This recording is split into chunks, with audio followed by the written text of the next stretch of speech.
Hello my dear student, how are you? I hope के सब अच्छे होंगे। तो बच्चों स्टार्ट करते हैं नैतिक शिक्षा चैप्टर नंबर 8।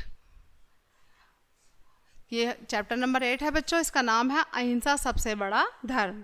तो बच्चों बढ़ते हैं यहाँ पर अहिंसा सबसे बड़ा धर्म के बारे में।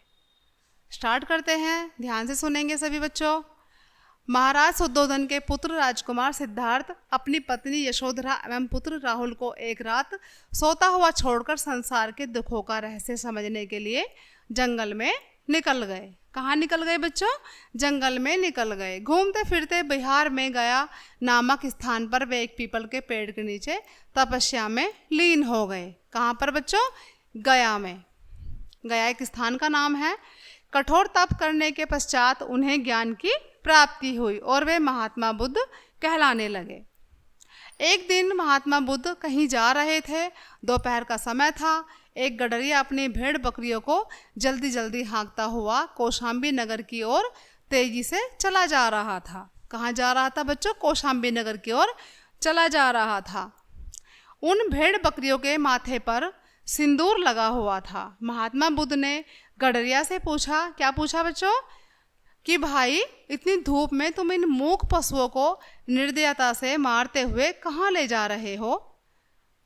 तो गडरिया जो था स्वयं गर्मी से बेचैन था। क्रोधित स्वर में बोला। जो गडरिया था वो खुद भी गर्मी से व्याकुल और बेचैन था। तो वो क्या बोला गुस्से में? महाराज बिंबसार एक बड़ा यज्ञ कर रहे हैं, इसलिए जल्दी कर रहा हूँ। यह कहकर उसने उन पशुओं को और तेजी से हाँकना आरंभ कर दिया। महात्मा बुद्ध ने जब यह सुना कि इन निर्दोष पशुओं का अकारण ही बलिदान होगा तो वे बड़े दुखी हुए। वे गडरिये के पीछे पीछे चल दिए। कहाँ चल दिए बच्चों? गडरिये के पीछे पीछे चल दिए। ये देखिए बच्चों, ये कौन है? ये गडरिया है, ये भेड़ है, और ये कौन है? ये महात्मा बुद्ध हैं बच्चों। भेड़ बकरियों के उस झुंड में एक नन्हा सा मेमना भी था जो कुछ लंगड़ा कर चल रहा था, मतलब उसके पैर में चोट थी।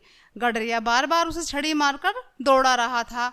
बुद्ध से ये देखा नहीं गया और उन्होंने आगे बढ़कर मेमने को गोद में उठा लिया। जो मेमना था बच्चों, उसको क्या कर लिया उन्होंने? अपनी गोद में उठा लिया।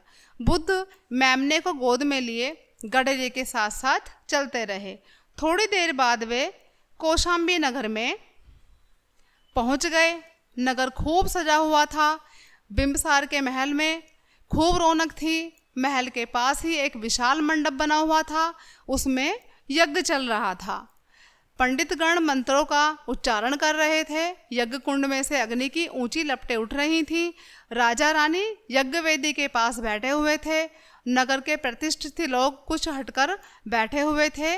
गडरिये ने एक विशेष रूप से बनाए गए बाड़े में अपने जो उनकी भेड़ थी, अपनी भेड़ बकरियां घुसा दी थी बेड़े में। पूर्ण आहुति का समय आ गया था। जो लोग थे वो भेड़ बकरियों को फूल मालाएं पहना रहे थे। पहली भेड़ वध स्थल पर लाई गई। वधक को संकेत हुआ। जैसे ही उसने अपनी तलवार भेड़ को मारने के लिए उठाई, तभी एक ऊंचा स्वर सुनाई दिया, ठहरो, इन भेड़ों को मत मारो, हिंसा मत करो। वधक का हाथ रुक गया। पूरे मंडप में सन्नाटा छा गया। सबकी नजरें उधर गईं जिधर से वह स्वर आया था। लोगों ने देखा कि एक साधु मेमने को गोद में लिए खड़ा है। लोग आपस में कहने लगे, यह साधु कौन है? बुद्ध सीधे बिंबसार के पास पहुंचे और कहा, राजन, यह कैसा यज्ञ है जिसमें निर्दोष पशुओं का वध किया जा रहा है? कैसे हैं आपके देवता जो निरीह पशुओं का रक्त पीकर प्रसन्न होंगे? निरीह यानी कि निर्दोष पशुओं का रक्त पीकर यानी कि खून पीकर प्रसन्न होंगे। राजा बिंबसार ने पूछा, क्या देवताओं को बलि न दी जाए? बुद्ध ने गंभीर स्वर में कहा, राजन, जब हमें जरा सी चोट लगती है तो कितनी पीड़ा होती है। जिस प्रकार हमें अपने प्राण प्यारे हैं, उसी प्रकार इन मूक पशुओं को भी अपने प्राण प्यारे हैं। किसी के प्राण लेने से देवता प्रसन्न नहीं होते। धर्म और मोक्ष की प्राप्ति अहिंसा पालन से होती है। जो धर्म की जो प्राप्ति होती है किससे होती है बच्चों? अहिंसा से होती है। बुद्ध के इन वचनों का बिंबिसार व अन्य सभी उपस्थिति लोगों पर गहरा प्रभाव पड़ा। जो लोग वहाँ पर उपस्थित थे उन पर और राजा बिंबिसार पर बहुत गहरा असर प्रभाव पड़ा। बिंबिसार ने बुद्ध के चरणों में अपना सिर रख दिया। सभी भेड़ बकरियों को मुक्त कर दिया गया। विद्वानों और ब्राह्मणों को विदा कर दिया गया। उसी दिन से बिंबिसार महात्मा बुद्ध के परम भक्त बन गए। बच्चों, जीवों की हत्या हिंसा और जीवों की रक्षा अहिंसा कहलाती है। क्या कहलाती है?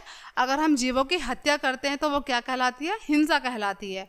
और अगर जीवों की हम रक्षा करते हैं तो वो क्या कहलाती है? अहिंसा कहलाती है। जीवों की रक्षा करना हम सभी का कर्तव्य है। अहिंसा से बढ़कर कोई और धर्म नहीं है। लोग अहिंसा के मार्ग पर चलते हैं, वे सदैव सफल होते हैं। ईश्वर भी उनसे प्रेम करता है। हमारे राष्ट्रपिता महात्मा गांधी ने भी अहिंसा के बल पर स्वराज्य प्राप्त किया था। किसके बल पर किया था बच्चों? अहिंसा के बल पर स्वराज्य प्राप्त किया था। तो इस कहानी से हमें क्या शिक्षा मिलती है कि अहिंसा का अर्थ ईश्वर पर विश्वास रखना है। हमें अपने जीवन में अहिंसा का पालन करना चाहिए। क्या करना चाहिए बच्चों? अपने जीवन में अहिंसा का पालन करना चाहिए और हिंसा को ख़त्म करना चाहिए। तो ये थी आज की हमारी अच्छी सी प्यारी सी स्टोरी। आई होप कि सभी को समझ आई होगी। तो बच्चों में ये स्टोरी यहीं पर ख़त्म होती है। मिलते हैं नेक्स्ट चैप्टर में नेक्स्ट स्टोरी के साथ। तब तक के लिए बाय बाय।